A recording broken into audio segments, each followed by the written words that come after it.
better light.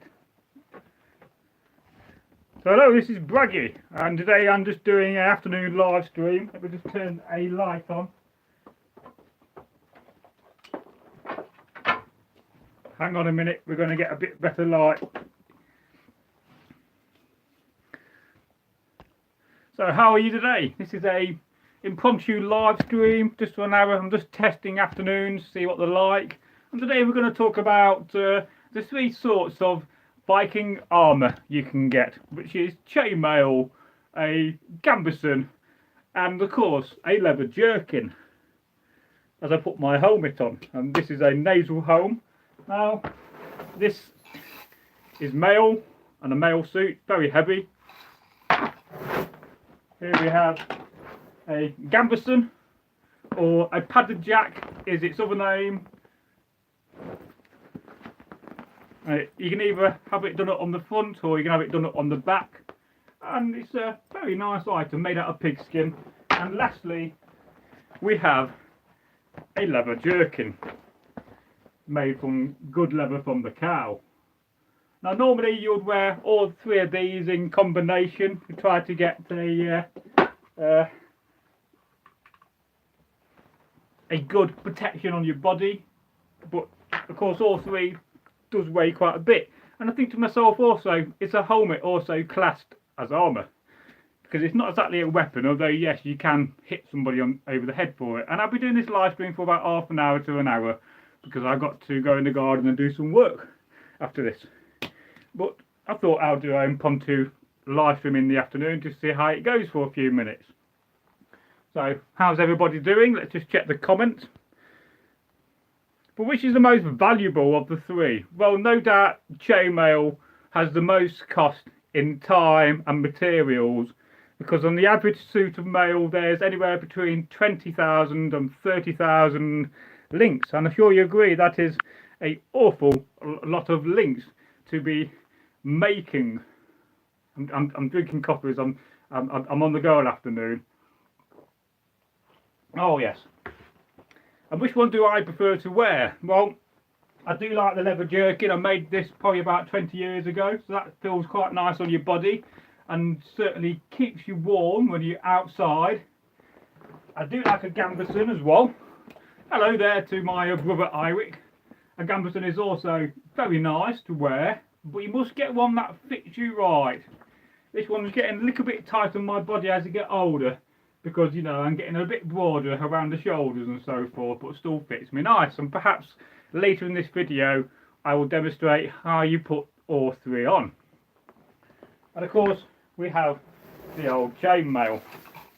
Now this chainmail, which is very heavy, and I've got to be careful on my back, is galvanised, so it's plated, and they do have the ability to plate mail in those days, so it's a very costly business. After you made your mail links, you've got to plate it afterwards, and they would have plated it in tin or something like that. So, and then you know, it's also wonderful to wear in battle. Certainly mail is a wonderful thing to wear, and you do get used to the weight, because let's face it, you know, you're wearing 3 or 4 stone of weight.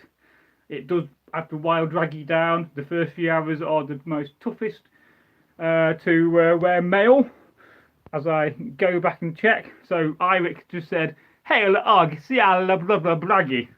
So he's writing some Norse there. I got some nice videos from Iric to come out, and I just filmed a few videos in this film studio, because I very recently, the last couple of days, set it back up again for filming indoors over winter, so that we can get some more better quality content coming out, and especially content about Viking weapons. Oh yes. And what weapons am I carrying today? Well, today I have a sword, because every Viking should carry a sword, and this is Egil's sword I bought for him some time ago. If you don't know who Egil is, I'd recommend you check him out on the channel or his old videos. He's no longer with us, he's passed away sadly, and he's much remembered. And the one thing you should never do with a sword is run your finger down the edge if it's sharp, because you will cut yourself. But luckily this is a blunt sword by armour class, so I can do that quite safely. And what I'm doing right now, I'm checking for burrs and checking to see throughout all the years that me and Egil fought each other that it's not been damaged. And another place you should check for burrs is along the old cross guard here. If there are any burrs from your combat, you should foul them down. If it feels like it's going to cut you, then you know it's dangerous. So again, that's safe. And very rarely will you get burrs on your pommel. So I'm carrying a Viking weapon. And what else am I carrying? I've got a sea axe. I think I've got another sea axe as well, which is a short one. Because the idea of wearing armour is to protect you from these weapons. Because if you're wearing chainmail, you know, and let's just try to hold it up and someone stabs you with a knife, it's not going to go through. It's going to give you that protection. And there is that old infamous story about a Viking warrior who was once coming back from a Viking re-enactment on a train up north somewhere around Manchester, and some mugger tried to mug him and stab him in the stomach. And so the mugger was stabbing him away in the stomach, demanding his wallet. But nothing was happening, because what the mugger did not know was that underneath the modern jacket, this Viking reenactor was wearing mail. And I must say, that is a legendary story. And it does make you think also, back in the day, there you are, you're wearing some sort of a Viking coat over your mail, and somebody comes up thinking that they could stab you and rob you of your silver and your weapons, and nothing happens because you're protected. So that is the reason why we have mail. And they do say that a mail suit in today's terms will cost around about a price of a new house. If we say a new house is £100,000, then I'm sure you'll agree that is an awful lot of money. So how are we today? How are you, Eric? Are you at work at the moment? Let me know in the comments. Anybody else watching, if you're being a bit shy, just say hello. I've got a message keeps coming up. Update keeps stopping. I don't know what update is. It's some kind of app on my phone. I've been getting those messages for a while, and it's a bit irritating. And like I said, this is just a short live stream whilst I doing a bit of filming. I thought I'll pop on in the afternoon, but I've not done one for the last few days. I was hoping to do one on Saturday night, but I was very tired and I needed to rest, because you can't keep filming and live streaming all the time.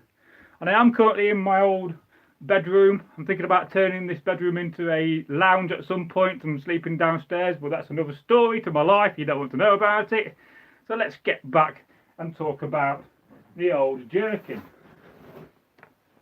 Now, jerkins are normally made from cow leather, and like I said, I made this one 20 years ago, and it's made from basically one piece, which is this section here, and it folds over the top, so you could have it out of two pieces if you don't have the big enough piece of leather in one go to make a whole one massive sheet to cover your front and back.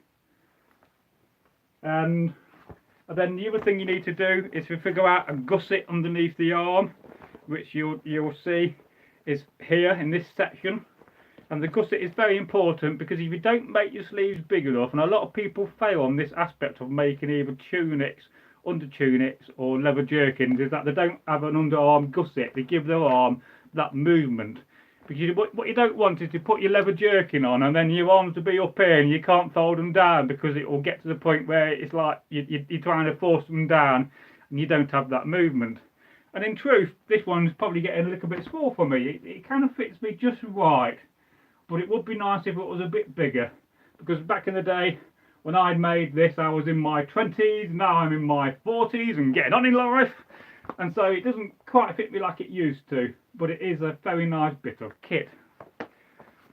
And you could make these a little bit more better when it comes to decoration by having some nice pigskin around the edge of your neckline, which is something I've always been meaning to do, and I do have some nice fine pigskin for that.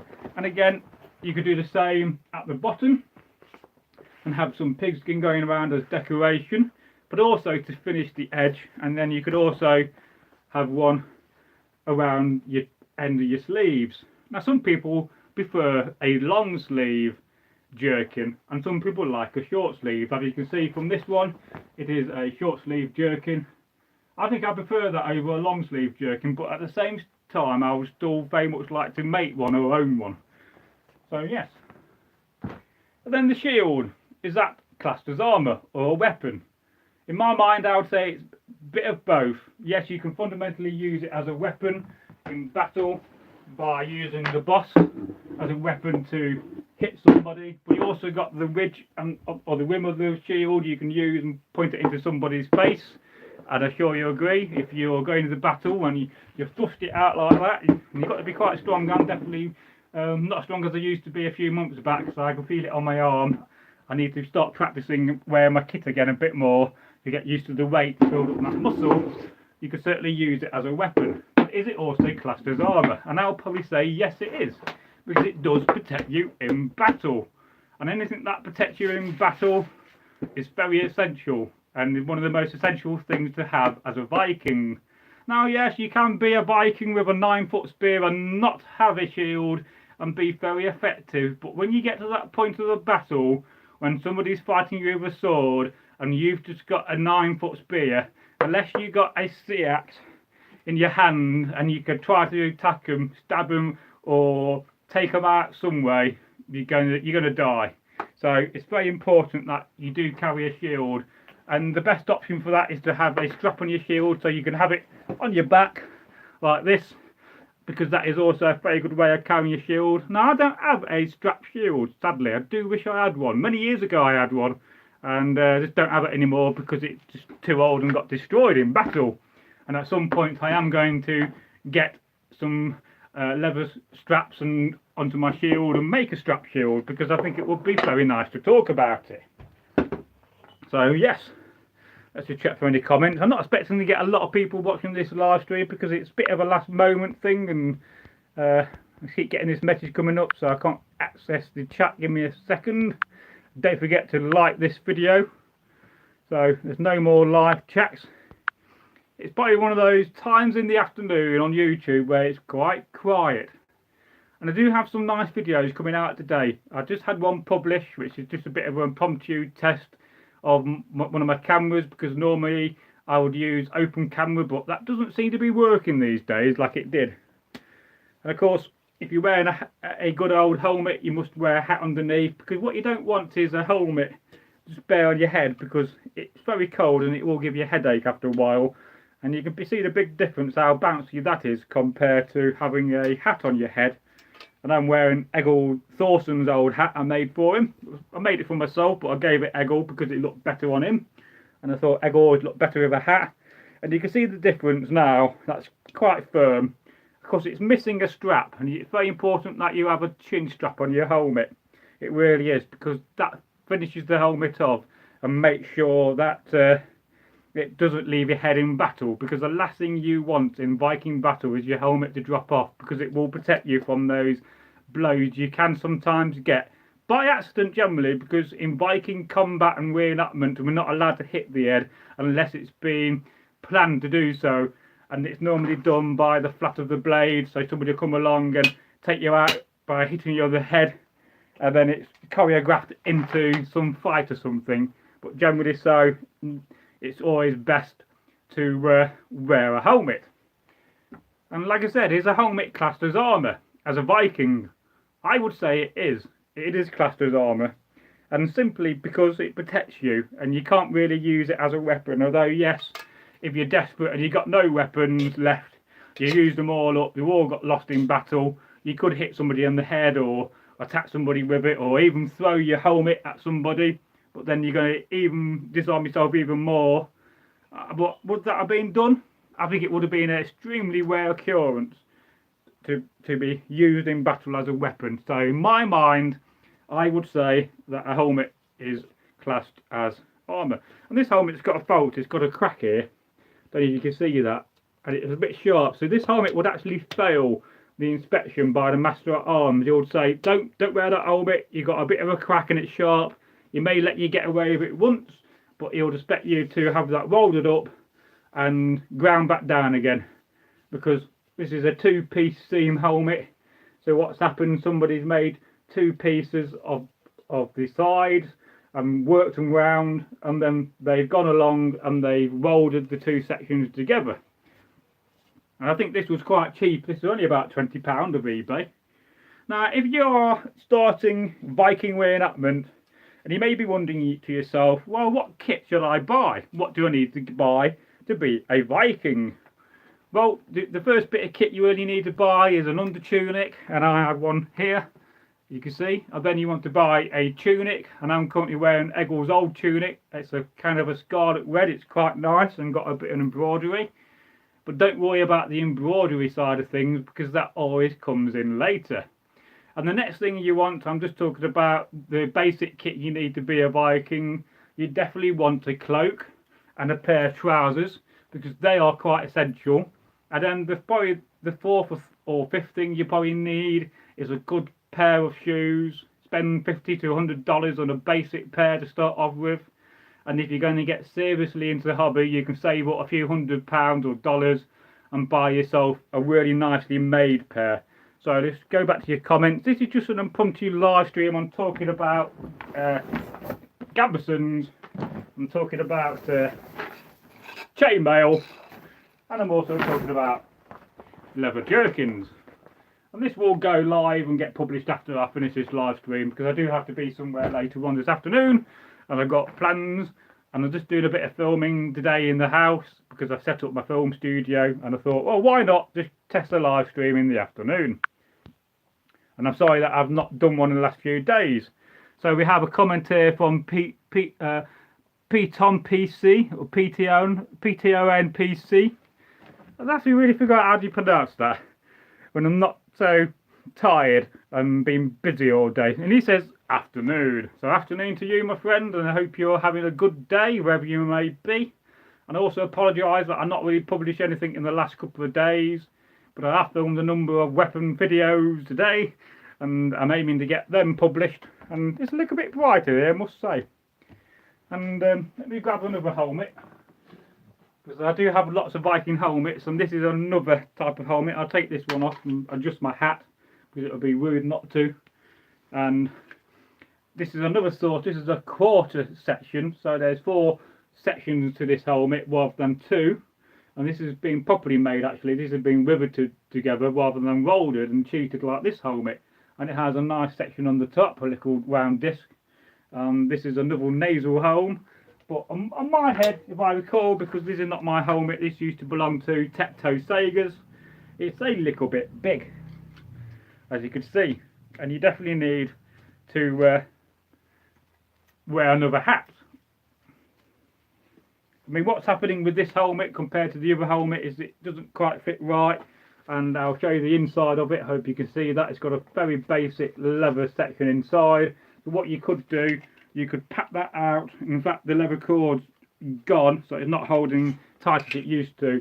You could pat that out with some wool, especially if you get some raw wool from, you know, a sheep, from a farmer. I mean, you could pat that out and adjust it so when you do wear it, it fits on your head. And I think what we're going to do while I'm here, I'm going to try to sort this helmet out, because on your 4 sections of leather, or if this one is 6, you got 4 hole at each end, and you got a little leather cord, and the leather cord has come undone. So we're going to try to fix that. So I've got to get this leather cord and try to poke it through this hole.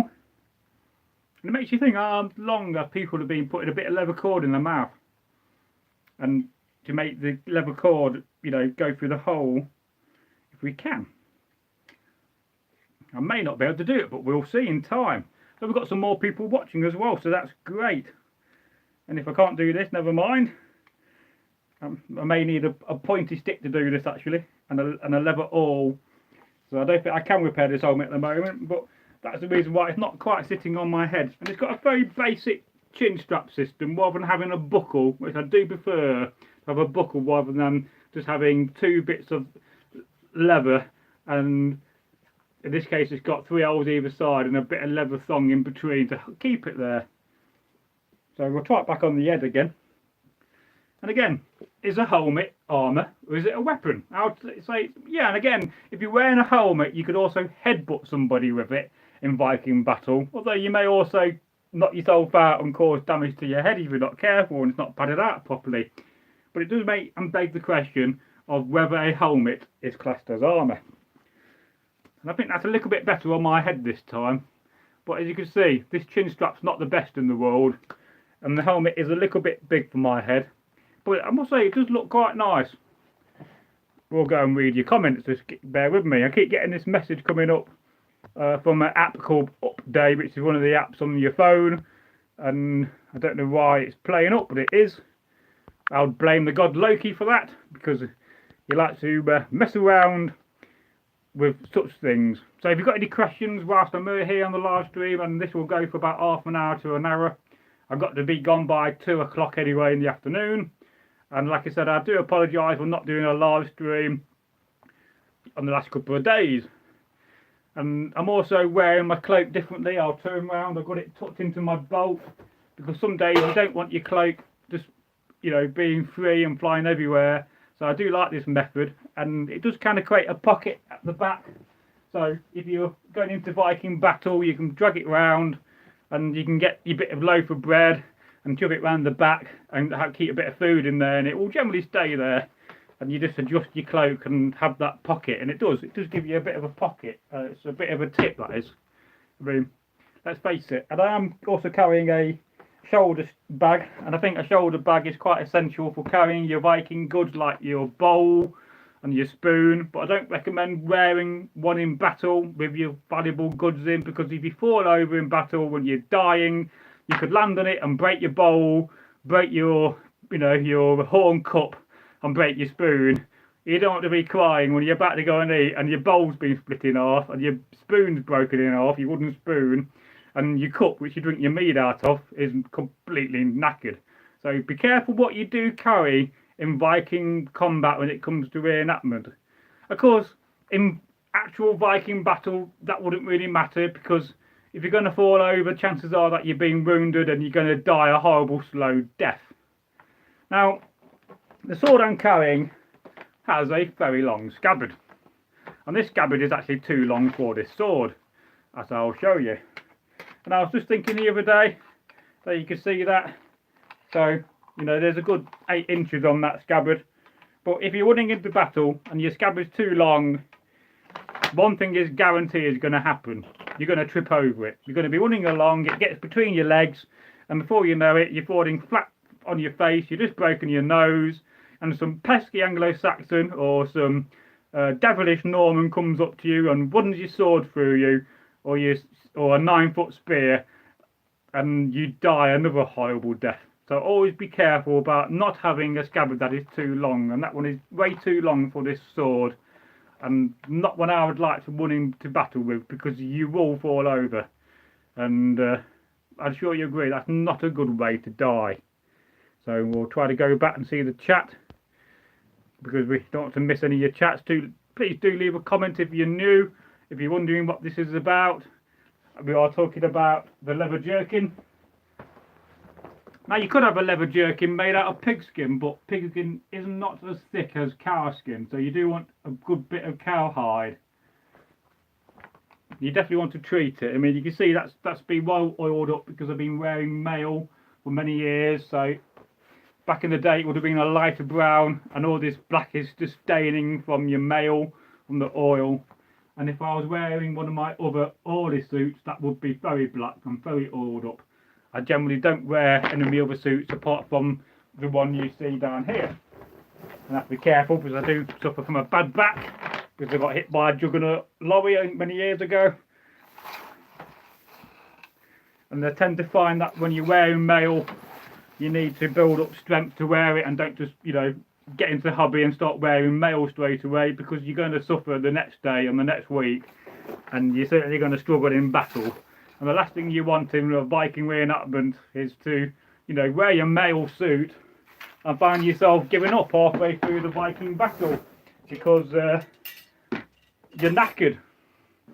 So let me just carry on and get a bit of my drink. I'm using a modern cup, and of course if you've got a nasal home on like this, it can be a bit difficult to drink your coffee.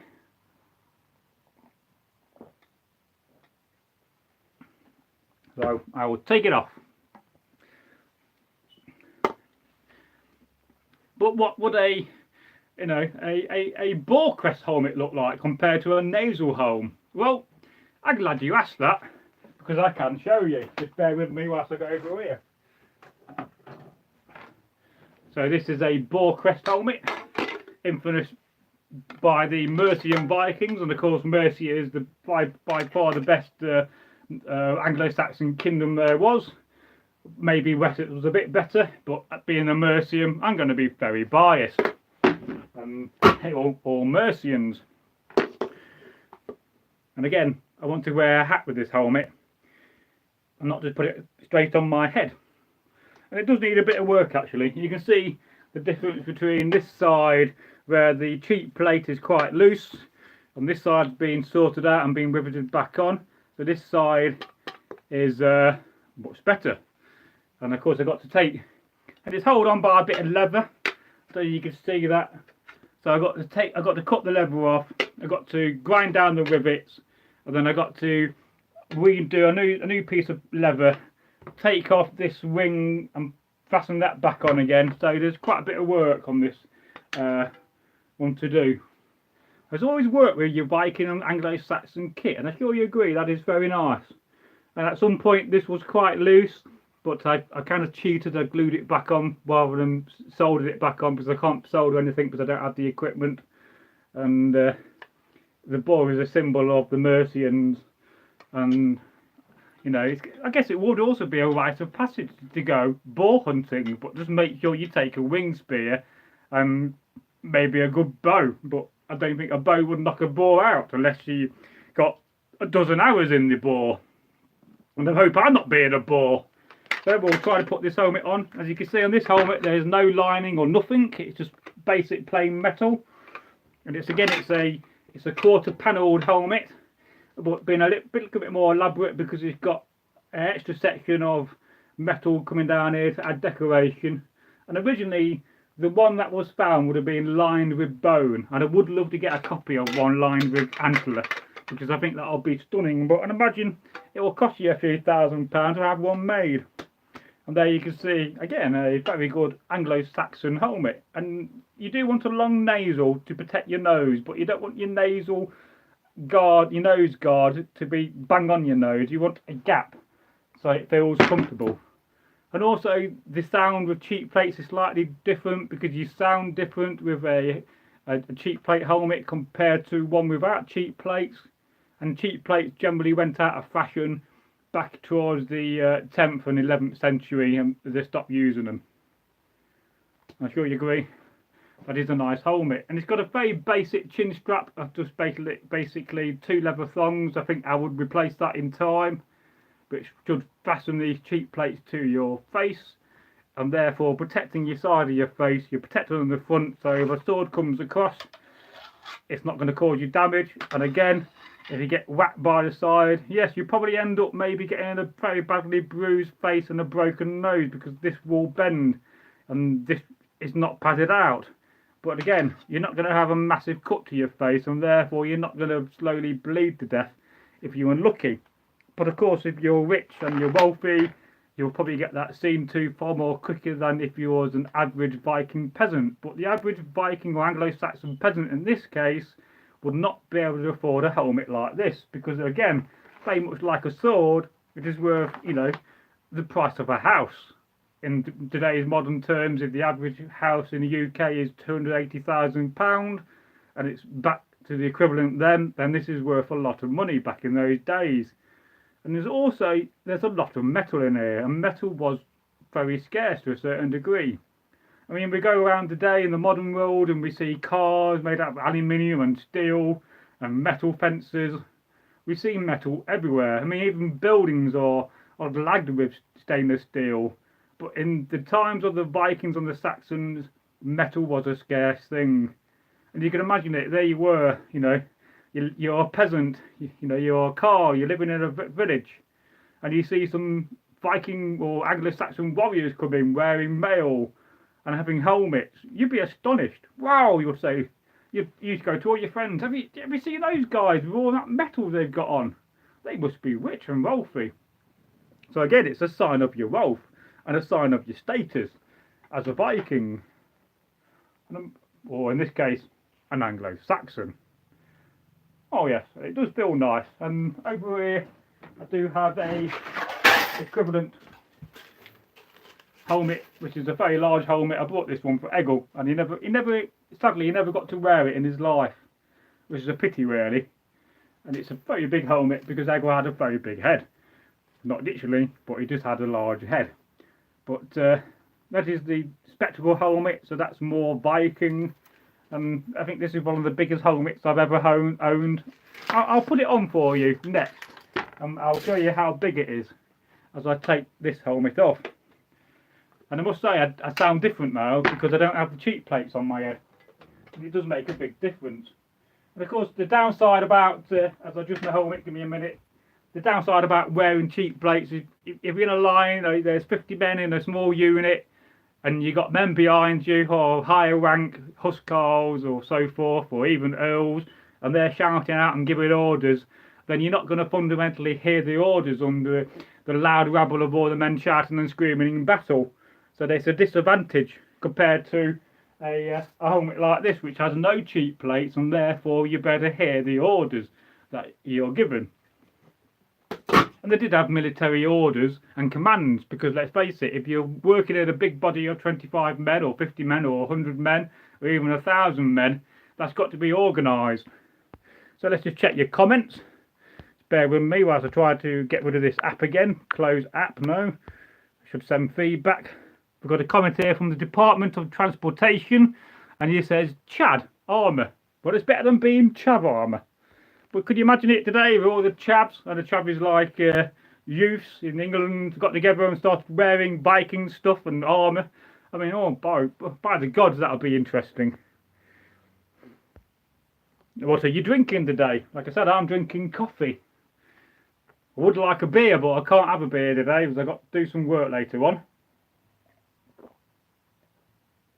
I'm actually drinking cold coffee, which is even worse, but I don't like wasting coffee, so cold coffee is better than no coffee, but warm coffee is better than cold coffee. And I've got at least 3 spoons in here, so I'm definitely going to be awake all afternoon.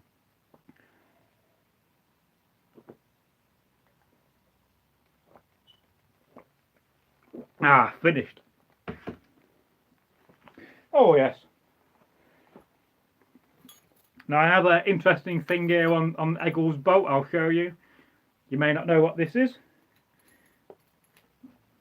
This is a little bit of Anglo-Saxon and Viking history, and we call these toilet sets. No, you don't go to the toilet with it and do things. It is simply there to manage your hands, and so you have 3 things on here. The first one, I made this, and I made quite a lot of these back in the day. I mean, 10 years ago you could have gone on Etsy, and I was selling these quite a lot. So a lot of people across the world have got these that are made, and I made this one for Eggle. And the first one you got is a pair of tweezers, and tweezers were quite commonly found in graves in various different designs. And let's face it, if you're going to battle and you get a splinter in your hand, and then you got something in which you can pull out the splinter. And then your next thing you got is a little kind of a scoop, and that's for going around your nails. And then the last one is another scoop. This has got a round end, and that's for cleaning your ears, cleaning private parts of your body in case they get infected, or cleaning up your nose. And so these are quite useful as well. I guess in the modern world people will be snorting cocaine or something like that, but of course they didn't have such things like that. We just had mead and probably the occasional magic mushroom, and of course there was such a thing called ergot of rye, which is a fungus which can grow on wheat and barley. And if you get that in your bread, then it can certainly make you a bit loopy for a few days. But that is a toilet set, and that's one I made Eggle. And generally it hangs from your bolt. In this case, Eggle's got a axe loop, because I'm wearing Eggle's bolt system, because I think it's one of the best ones I've ever had and seen. And out of respect of Eggle, I'm wearing it to carry his memory on. And I must say, having a wide bolt is far better than having a bolt which is quite narrow. And I don't have one around. And here's another bolt system, a basic one that's quite wide and that's quite comfortable. But if your bolt system, this is 1 inch, 30mm wide, but if you've got one which is half that, it just don't feel the same. So the wider the bolt, the better. because back in the early 4th and 5th century up to the 6th century, they used to wear bolts up to 10 centimetres or 4 inches in depth, and they was quite elaborate with a lot of decoration on, and a throwback to the Roman period and more, you know, Romano-British. I would love to have one of them. So bear with me as I try to close this app that keeps sending me a message. It's Loki playing up and being a devil, as always. So we've got no more new comments. But we do have 3 people watching and 3 likes, so that's wonderful. Like I said, this won't be a long live stream, because I'll be finishing very shortly just to go and film a couple more videos, and I've got a couple of videos I want to edit and publish today. And the next video will be out soon, well, in 14 minutes at 2 o'clock, which is a video comparing or talking about how many Viking weapons I am talking about. So we've got a comment here from Grim Wolf, and he says interesting. Well, thank you. I do hope you find this impromptu live stream interesting, because let's face it, anything Viking is a wonderful thing to talk about. And you can see I'm fully dressed as a Viking. In fact, I got 2 belts on, because if I didn't have another bolt on, this would hang even further down. It's very awkward, and modern houses are not made for Viking stuff, because I go around my house from one room to another and I keep banging into things, and you have to do kind of a sidewalk to shuffle around your house. But you know, long houses were much wider with bigger rooms, and you can see why, because these weapons hang out. And especially you've got an axe on your side, which I don't have today because it's in my war chest, and I can't find my key to my war chest, so I can't get my other weapons out to talk about on camera. But other things I do have, I have a javelin, and this would have been carried into battle behind your shield, and definitely a very essential weapon to carry. And this would have been one you would throw into battle beforehand to try to take some enemy out and reduce the numbers. Let's have a look at your comments. So Grim Wolf says, do you make most of your gear or purchase from companies stroke the internet? Well, a lot of my gear is self-made. So like this cloak, I made this. I've made the hat. The shield is, I made that. The spearhead I bought off the internet, but I got a shaft off from a it was a wind blocker. You know, you get these modern things you put on beaches, and sometimes they have wooden shafts to knock into the sand, so that's what that shaft is from. The trousers are made, my boots I'm wearing were made by a very good quality manufacturer who makes museum quality stuff, and they're about £1,000, because I do like a good pair of decent boots. A lot of the bolt systems we've made. This Seats came from eBay. The bolt I inherited from Eggle. So a lot of it you do make yourself, and as you get into the hobby, as time passes, you do learn to have that ability to make kit. And you know, a very simple Viking hat like this takes, you know, an hour to make if you're just doing a basic version, and I could improve it by putting a bit of tablet weave around it. It's just 2 sections of triangular wool. You just got to find somewhere to get good wool from, and there's a few traders out there, and at some point I will compile a list. One of them is called Hertz Fabrics, which do very good material, and there's a couple more that I've been to before and bought material from. The undertunic I bought back in 1999, and that was second hand, because also you do buy, you know, you're in a Viking group and somebody will be packing up, or somebody will be reducing what they have, because people do own a lot of Viking kit. They'll say, you know, I've got some kit for sale, and so, you know, you give them £20 and you get a nice tunic. So a lot of it is self-made myself. Helmets generally we buy in. This helmet here came from Maxim Armories, and it's the same as this helmet. I've got 2 of the same helmet, but slightly different versions. One's a bit bigger, and I will demonstrate putting the bigger one on. There's one's full face and the other's not full face when it comes to your mail, but this helmet is ridiculously too big for my head, and you've got to try to adjust your hat, and then so you can see it's just too big, this helmet. So it's one I won't wear. It's not been bought for me. It was bought for one of my other colleagues who's passed away this year, sadly. And I'll just demonstrate the other helmet. Give me a second.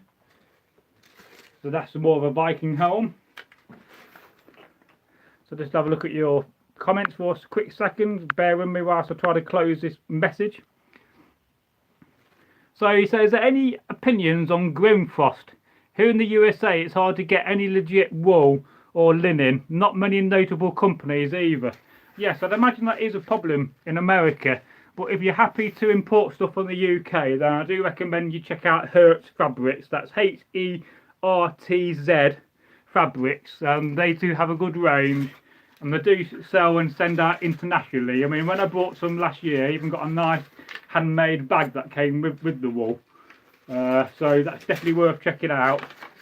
And then, I mean, Grimfrost, I've heard good things and bad things about Grimfrost. I did a live stream the other night last week, and people were saying that actually some of the swords were quite good and tend to be quite tough and don't burr up. But I'd also recommend looking at armour class if you want a good Viking sword, or a Lang-Sax or a Seax. And then if you want a top quality sword, then the number one choice in my mind would be Paul Binns. That's B-I-N-E-S. But the problem with Paul Binns is you'll be waiting a good while. And a lot of these traders, you do have to wait while they manufacture and make the blades. And there's quite a few good sites on Etsy and websites, but you just got to know what you're looking for and try not to buy anything a bit tatty. So let's just put this on. You bear with me. So again, this is a full face mask helm. Then I got to adjust my hat, and this fits me quite nice. Although I got my chin strap caught up, which I shouldn't have done. I'll take it off again, and then adjust the chin strap and put my hat back on. I mean, I've been doing this hobby for 30 years this year, so I've done a lot of Viking reenacting and reenacting of different periods, as well as the American Civil War. I've done a lot of that, and I've been to America doing it. But you've got to get your chin straps out and your eye sockets first of all. That would help. Make sure they're dangling down, and then we'll try again. There we go. Right, so hopefully that will be a bit better.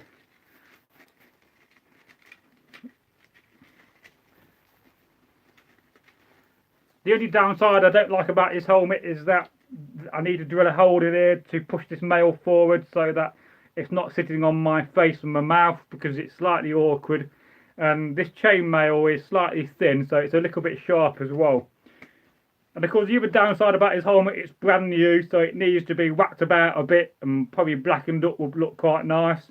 If I had two of these helmets exactly the same style, I would definitely blacken one up either by heat or by using, you could cheap and use gum blue and blue it up, which is quite polished. It would look quite nice. Perhaps doing these segments in dark blue, gum blue, or heat them up with a torch. You can also put them in an oven. But the downside, if you've got a leather inside and you put your helmet in the oven, it will dry up your leather, not burn it. So be careful of that aspect of blackening up a helmet. And of course the advantage of blackening up a helmet by making it look darker is that it won't rust so much compared to having it shiny. So I hope that answered your questions. Let me just try to close this app again. I keep getting a message, I don't know why. But I imagine it is hard in the USA to find good traders. And there's no doubt good traders out there, because there are a lot of Viking groups, but you've got to have, it's about word of mouth and knowing who to go to. So, yes. If you've got any more questions whilst I'm here, because I'll be here for another few more minutes, that'd be great. And of course, you often find that, I got leather pouches, so these are ideal for carrying, your flint and steel, maybe a few Viking coins or Saxon coins, maybe a few ingots you could trade along the way, and maybe a small brooch and a bit of leather cord and some thread for sewing, because sewing is also a very important aspect of being a Viking or Saxon reenactor, is that you've got to have the ability to sew things up on camp when it gets torn or damaged. And let's face it, these clothing do take a bit of wear.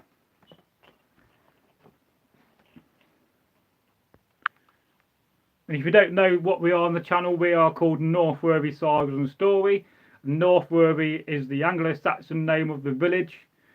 It would have been, well, Northworthy is like worthy is the word for like meeting place or market. So the Saxons called it a north meeting place or north marketplace in the translation. And then later on, the Vikings came and they kind of rebranded it. They took the first beginning name because before the Saxons came, Derby was known as Deventio from the Roman period up until probably the 6th century, the 6th century, and then Deventio kind of faded out to a certain degree, and we didn't really understand back in those days how to maintain stone buildings like the Romans did. And so when the Vikings came, they took the first part of Deventio, and then they called it Derby, because I'm from a place called Derby, which is a Viking town and city. And also, Derby is also famous for being the most haunted city in the whole of England. We've got more ghosts and spirits in Derby than anywhere else. And perhaps in the future, I will record some content when I go into Derby and talk about some of these legendary ghosts that we do have in Derby. So Grim Wolf says, what gauge of steel is authentic steel for helmets? Well, the Vikings wouldn't really understood gauge like we do in the modern world of engineering. And I can't quite remember gauge and how it works. But I'll say it's probably between about 1 millimetre and 1.4 millimetre. Probably about 1.2, I'd say, is about the right depth. If I got my micrometer out, I could actually measure it for you. If I definitely got one with a pointy end rather than a flat end, but they didn't really understand gauge like we do in modern world. So they would have got an ingot or a bar, and they would have worked it into flat sheet if they didn't have the sheet available, and then they would have just made the helmet, and it would have ended up being what it ended up. If it was too thin, then it would have failed and got damaged. And if a good blacksmith knew what he was doing, he would have made it thick enough to withstand a good sword blow. So, trying to think what that would be the equivalent of in imperial, because you work in imperial in America compared to metric, I forget now. Been a long time since I've done engineering. But, I'll have to try to remember and look at some of my Seuss books. Seuss book is an engineering book of tables, to try to remember the gauges, and then I could do a video on that for you and talk about what actual gauge of helmets are. But I'll say around about 1.2 millimetre is what you want. Yeah, 14 gauge is 2 millimetre, that would be too thick. So I think the gauges go up, and if they go up, if it's 18 gauges, that's less than 2 millimetre. 2 millimetre is too thick in my mind. I mean, let's have a look. I mean, maybe anywhere between 1.2 or 1.6, I would say. Definitely not 2 millimetre. Definitely not that. I don't have a vernier or micrometer at hand, or else I would be able to measure it for you accurately and tell you. And of course, every manufacturer makes his helmets slightly different. So it would be probably about 18 gauge maybe, if that's about 1.4. Like I said, it's been a long time since I worked in engineering, but I used to work in the nuclear section, and I used to work in the aerospace industry. That's what I did my apprenticeship in. But I hope that does give you a bit of information. And like I said, if I remember, I'll make a note of it, and I'll try to figure out the gauges actually, so we can compare it to the modern gauge and talk about it in a video. It'll be in a shorts video, if I don't get it into a long format as well. But I do have some ideas of talking about helmets a bit more. And we do have a massive back catalogue of long format videos, and I've made 1 or 2 videos on helmets, and so has Eggle. I think if you go back a couple of months ago, on the 9th of September, you'll see a video from Eggle comparing Viking helmets to Anglo-Saxon helmets. Of course, the best helmet I've got is this one here. This is a museum piece from the Northumbrian helmet. This is the Coppergate. And this is a exact copy, apart from the fact that this helmet doesn't have the saw mark across the nasal, which the original had, because whoever had the helmet back in the 9th, 10th century was testing the material to see how tough the brass was, because he was going to scrap it, and luckily he buried it in the ground in a box rather than scrap it. And this is the old sort of helmet, because it's got more of a rounded top, and these went out of fashion because a sword blow digs in compared to a helmet like this, which has more of a peak, a sword blow, pardon me, would slide down. And that's a very expensive helmet. You're looking £2,000-3,000 or dollars because of who made it and the fact it's a bang on copy of the York helmet. And this is not Viking, this is Anglo-Saxon, and probably it would have been, I think it will be what, 9th century. I forget now. Well, I got too much kit, and then I got you can't remember everything you talk about on camera, and it's because it's got an inscription over the top. It's like I barely remember what it says. I should remember really and look that up at some point again and refresh my memory. I do have a very good book on this helmet. And again, it's got a very basic chin strap. I'll put it on for you. This one's got a different mechanism inside. It's got a felt hat rather than wearing a hat, so it's been made for your head, and I do like that system. And felt was around. It's a very old material, and that's like 10mm thick felt, that is. But the problem with putting a helmet on, you got long hair, you got to get your hair adjusted, and then you got to try to get your helmet on at the same time. It's a pity it doesn't have riveted mail, because that would make it even better.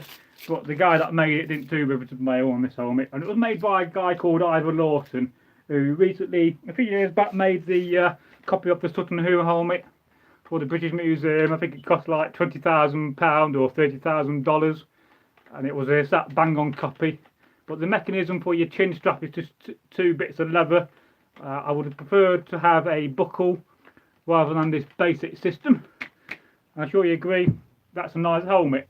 I think it looks better if you've got a beard, it shows it off a bit more, and this is what I mean by having a darkened helmet compared to a bright helmet, because there is a big difference, as you can see. And of course, Saxon, Viking.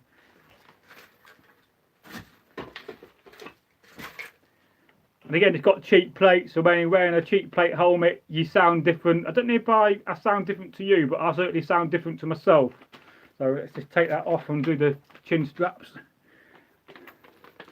But yeah, I bought that off my friend Tirk here, and I think I paid £1,000 for that over about 20 years ago. So it's a good investment, because I'd always get my money back on that. It's probably worth double that these days, and it is a spectacular piece of work, I'm sure you agree. It's a pity my camera's not really giving it justice, but we do have some better videos on this helmet on the channel, and I do recommend you check them out. So before I do leave this video, because I've got to be somewhere and go and do a few things, we'll just make sure we'll check your comments. Just give me a second as I try to exit this annoying message I keep getting up from my phone. Do you have any more questions before I go? I've got about 8 minutes left, and then I'll be ending the live stream. But I will try to do another live stream in the next few days. What we like to do in the live streams is we get a lot of people in, and I answer your questions and I read out your comments. And some days they'll be more specific about content itself. So we've got a comment here from Red Tail Productions. Don't go, I just came. I'll be here for a few more minutes for you, but I do have to get a shower and nip out, and I can't be late for where I've got to go. But I'll hang about a few minutes for you, Red Tower. And how are you today, Red? Are you having a good day? By chance, I'm a gamer, and so on the Xbox I use a gamer tag called Red OGD Devil 9. So everybody on the Xbox calls me Red by chance. So we both share the same name. And Red says shower is for the weak. Well, they definitely are, but I got to go to work and I want to be clean for my next job. So I could probably get away with it, but I just don't like smelling. And especially wearing this, you get a bit hot and sweaty. But I must say, if I could wear this at my job, I would do. But I think I would get a few looks from the people I work with. And of course, another advantage of wearing a cloak is that you can make the back section into a hood as well, if you want to. And I think I've got a video I'm going to do about wearing cloaks, because there's another method which I don't often wear, where you put your arm through the neck piece and you have it slanted down rather than going over your head. But this is a cloak I made from a actual Confederate blanket. This was when I did American Civil War. I bought a blanket for about £2. So this was a Confederate blanket. It's a very nice grey material, wood of course, and I got it sewn up with, you can't really see it, but it's green wool thread going through it, and it made a very nice cloak. And much better to be a Viking cloak than be a Confederate blanket. So we've got another comment here. So we've got Honest Bear 4th edition. So I hope I could pronounce that wrong. I get into the stage in my life where I need to get glasses for reading, and it says Scal. Well, Scal indeed. And I do wish you the best of health, and may on Wednesday, the day, of course it's Wednesday, may Odin give you strength and wisdom, and may Thor give you strength as well. And may the All-Father, Rodin, or Odin, in the Viking tongue, look after you all. So Red Terror says, ever tried the Swabian knot? Well, no, not really. I thought about having my head half shaved, maybe some years ago when my hair was a bit thicker and I had more of it. And, you know, I might have tried it. You never know. If I grow my hair a bit longer, then I've always thought about having that Ragnar Lothbrok kind of a style and shave half my head, this section. But we'll see. Plenty of time for that. And we've got a comment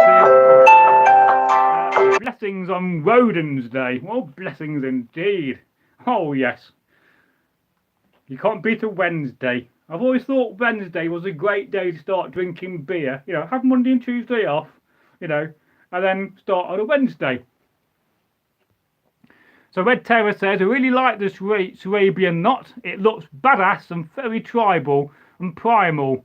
The continental Germanic tribes are fascinating. Well, they sure are indeed. In fact, over here, look, hang on. I've got over here, I'm back now, I've got a Germanic Sayax, which you're not really seeing on camera yet. I've got 2 more. I've got 2 I'm making scabbards for. I've got to finish off. That's a sharp one. Very basic handle, riveted on. And I've got this one which I've had for a long time, which is one of my favourite ones for Viking combat. And of course, the scabbards are not complete yet. I've got to trim that down and get a bit of brass or bronze and do the top bit and put some straps on and actually finish them off, because you know, I can pull the knife through, which you shouldn't normally do, but these have been in hot water and so they're being formed to the knife. But here, this is from Celtic Web Merchant. So another tip, another trader you could try for a good authentic Viking kit. I think they're based in Luxembourg. It's a company called Celtic Web Merchant, and this is a very sharp Germanic Sayax. It's got a different style of end compared to the normal Sayax. Hang on. So you can see this is a broken back knife as the tip tapers down, but on this one it's more like a machete. And it was quite cheap, it was only about £30. It's a short one. Now you could get this, you could make it blunt and use it for combat, but I suspect it would be made out of mild steel or iron, so it probably would burr up. But it's got a nice handle and comes in a nice scabbard. Of course, the downside about a scabbard, it's got modern rivets. I don't like them, so at some point I'll probably undo this scabbard. I'll take the rivets off, put proper rivets on, and then put a nice brass section going over this top section to improve it. Because the thing about kit and Viking and Anglo-Saxon kit or Germanic kit, you can always improve it and make it better, make it suit yourself. And that's got a nice brass end, so I thought that was quite a nice bargain. It's got rolled up at 2 ends, and I think that's ash.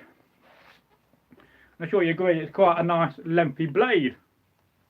It's probably about 20 inches, 18 inches, something like that. It's very sharp, but of course you wouldn't use that in Viking battle. And it's very much like a machete. This would be great actually for working in the garden and chopping down my, you know, my brambles. But there, but what I'm doing, I'm slowly building up a Germanic impression. And then the other impression I'm building up is a Romano-British impression for the 5th and 6th century, before the Anglo-Saxons came. That is another nice sharp one. I think that's been laser cut out at some point, and this came from Turkey. It's got a very basic handle. I'm not sure what the wood is. I bet it's probably ash and it's just been dyed, but sharp of course, so you can't really take that into the battlefield unless you're going back 1,000 years in a time machine, and that'll be very handy because you could stab some Saxon or some Norman if it's the 11th century and you got Hastings. But also you could eat your dinner with it and carve your meat and carve your bread. So it's a utility knife and tool, but great for weapons and great for battle as well. And don't forget, the Anglo-Saxons voted with the knife when it had the weapons take in the great halls. They would say, weapon tax. So they put the hand up for yay, and they put the knife in the hand, and then they'll put it down for no. So I do have to go in a few minutes. I wish I could stay longer, but I can't afford to not be where I got to be next. But I've got a comment here from Sam Stapleton, and I watched your video the other day showing off some of your nice Viking bits you've made and jewellery. So I do recommend you go and look at Sam Stapleton's channel after this live stream and give him a subscribe. Go and subscribe to him and check out his videos, because he's from America and he does also make some very nice bits of kit. And I don't know whether you're going to look to get into manufacturing for other people, but if you want some nice jewellery making, perhaps you could persuade him with a few dollars. I don't know whether that helps you, Sam. I mean, I used to like making things, but I didn't always used to like making things for other people to order, because then you've got a time scale and you've got to get it done. But and perhaps Sam may know of some American traders and sutlers. They call them sutlers in America. We call them traders, merchants. And he said, you can have one from Texas, USA, buddy. Give me the dimensions. Well, cool. Yeah, I can certainly give you the dimensions for Saxes. I mean, I do have lots of archaeological report magazines, which I think you would find fascinating. So somehow we got to connect, maybe on WhatsApp, and I could share a lot of images for you, and certainly recommend things you could make. I mean, one thing you could have a go at, I think, is it's an Anglo-Saxon Viking toilet set. I can give you different dimensions for them as well. And like I said, if I get a chance, if I remember, I will feature you on our featured channels link on the channel, and that will also help you to get some more views and some more subscribers, because us Vikings have got to stick together and look after each other, because there's nothing better than a group of Vikings looking out for each other and having your back like you've got my back. And I should put my hat on. I don't like not wearing a hat on camera, but and my hair was quite black, but it's getting light now, and maybe my girlfriend may dye it again when I do see her. But she's gone very quiet, and I'm getting a bit worried about the situation. At the same time, I kind of think to myself, well, fuck it, I can't be bothered. But women, eh? You can't live with them, you can't live with them. But that's another issue in my life. But and Sam says, yes, it helps a lot. Thank you so much. I try to share your videos and get subscribers for you as well. Well, cool. Yes, great. That would be wonderful. And perhaps somehow we could figure out to do a live stream together, because I have seen the option where you can invite somebody to your live stream on camera, and then you can do a live stream together, and perhaps we could talk about Viking things and jewellery, and I'll share my knowledge and you could share your knowledge, and that will boost your channel, and that will also boost my channel. And then and this bear 4th edition in brackets says, Sam, where do I find you? So you just type in Sam Stapleton on YouTube, and that should bring up his channel, I would have thought.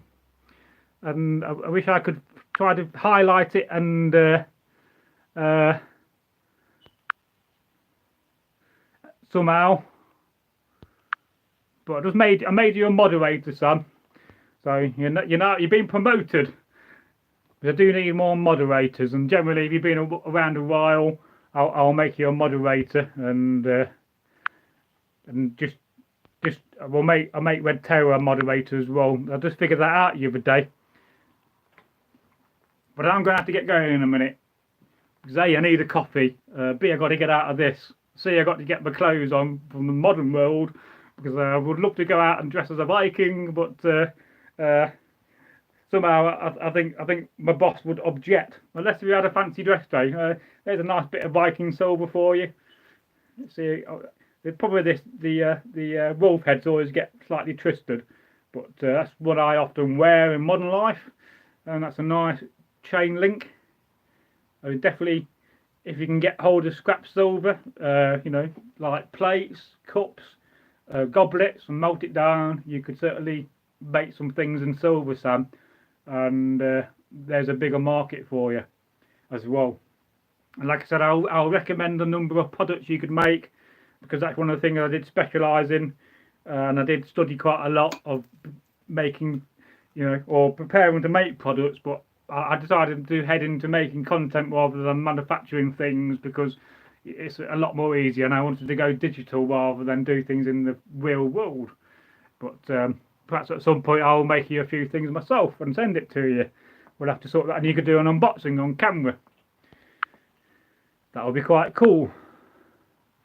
And I think this week I've got an Anglo-Saxon Sutton Hoo lyre coming in the post. It's a bit of a exclusive to you here, which I'm going to unbox in a long format video, and then I'm hoping to have the ability to play the lyre and to learn it quite quickly and dabble on it and practice quite a bit, and we'll add a bit of music to the channel, perhaps cover a few modern songs as well. It's a pity we don't really have the ability to go back in the past and remember and learn what songs they would have sung, because they must have had lots of music, but just it wasn't recorded, so we're missing that. And thank you very much for the super chat. It really does help, and any money we get from the super chats, or money we make on the channel, we're going to put back on the channel and invest in more Viking kit and make better content. And I do intend to travel quite a bit in the future. I was hoping to do with my current girlfriend, but I don't know how things are going to pan out there. I'm a bit like this, it's either going to work out or not work out, and it's either the beginning of something quite nice, or it's going to be the end of something quite nice. But if not, I'm just going to carry on anyway. So thank you for your $10 super chat, and don't forget, in a super chat and a super thank you, you can also leave a question, and then that will be prioritised. So thank you very much for that, and I'll just read some of your comments before I do go, because I've got to get going. So and this bear says, okay, I'm in Georgia. Oh, I've been to Georgia. Oh yes, we were doing American Civil War reenacting. We were going over to Georgia, I think on a Sunday, because we was in Maryland, I think. I'm trying to think if it's next door. Whoever state was next door, you couldn't buy alcohol on a Sunday. And being British, we wanted to get drunk on a Sunday. And then we took part in the 138th Battle Reenactment of Gettysburg. I've done lots of reenactment from the Bronze Age up to World War II in my time, and it's just been great. So thank you very much for that donation, and that will really help the channel. And of course, the best way to donate on the channel is actually through PayPal, because YouTube do take a cut, 1/3. But if you do it through PayPal as well in the future, folks and guys, that will also bypass Google. Perhaps they don't want me to tell you that. And don't forget, we also got merchandise as well. So far, nobody's bought anything, but I do have merchandise out there, and in the future I will be adding some more designs to the t-shirts and so forth. But I know a lot of people in the past have said, well, Bragi, can't you do some t-shirt designs for us, please? That would be wonderful, and something I can work on. And then Red Tail says, woo, yeah, baby, that's what I've been waiting for. Woo, that's because he's got the blue triangle. Oh, so he's now a mod on the channel, and it does help to have moderators if you do YouTube, so they can moderate and manage your chat feed and so forth.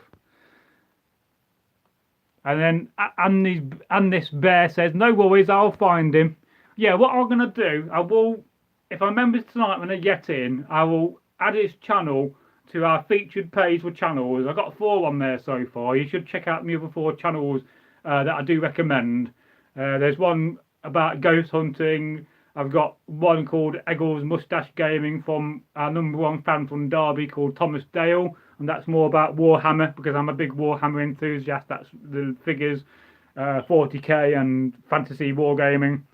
So I am going to say goodbye now, I've got to get going, but thank you very much. I hope you've enjoyed this live stream, and don't forget to go and check out our content, because we do have a lot of content on the channel. Altogether, I think there's heading towards 1900 videos now, and I'm just experimenting with other sorts of content as well in the shorts format, because I'm just trying to go viral. Because I think one video goes viral, we get 100,000 views, or 1,000,000 views. Can you imagine what happens to this channel? It will blow up big time. So, and Red Terror says, go eat a hamburger now, laugh my ass off. Ah, hamburger. Oh yes. Yeah, I had 3 sausage cobs for my lunch earlier, so I bought some cheap sausages last night when I went and got some diesel for my Volvo. I drive a Volvo because I can get a 9-foot spear in it, and the 3-foot round spear, and a lot of my Viking kit. As a reenactor and a Viking, you got to buy a practical vehicle for your Viking stuff, and that always comes first. So at that point of saying hamburger, I'm gonna go. But it does make you think, did the Vikings actually have hamburgers and cheeseburgers? On that point, I'm going to leave you thinking about that. I think that'll be a good idea for a poll. So goodbye from me, goodbye from Bragi. Thank you for watching this video, and we'll see you in the next live stream. Goodbye. Was hail, good health.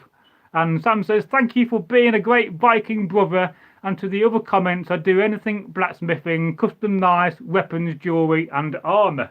Oh yes, and I'm definitely going to recommend and show you some nice designs of things for you to make in the future, and we'll add to what you can make, and we'll definitely work on that together. So goodbye. Have a nice afternoon, my friends, my Viking brethren. But let's not forget our Viking sisters too. Goodbye from me. Goodbye from Bragi.